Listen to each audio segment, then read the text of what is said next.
Welcome, debtors and borrowers, to Bankruptcy Bailout, because debt ruins lives, not bankruptcy. Today we're doing fast answers, and the question is, can you keep a credit card through bankruptcy? So the context is that you have a bunch of credit card debt that you're trying to offload in bankruptcy because you can no longer afford the payment, but are you allowed to keep one of those credit cards notwithstanding the bankruptcy? The answer is no. When you file bankruptcy, every debt that you have becomes part of that bankruptcy.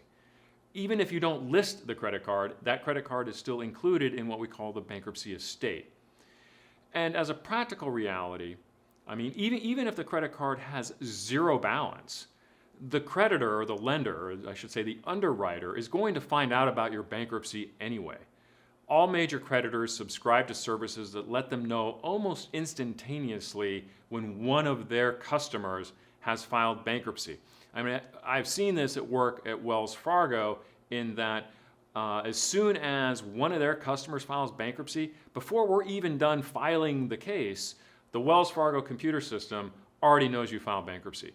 And 99 out of 100 times, that lender is going to close that credit card anyway, even if it had a zero balance going into the bankruptcy. So don't pay off a credit card ahead of the bankruptcy thinking you're going to keep it, and no, you have to, and yes, you have to list all your creditors in your bankruptcy. Now, you will be able to get credit after bankruptcy, and I have a whole different video, which I will link in the description and up here, about ways to rebuild your credit. You will be able to get a credit card shortly after bankruptcy, but you're not going to be able, the lenders aren't going to let you really keep a credit card through bankruptcy, and you are obligated under the Bankruptcy Code to list all of your creditors.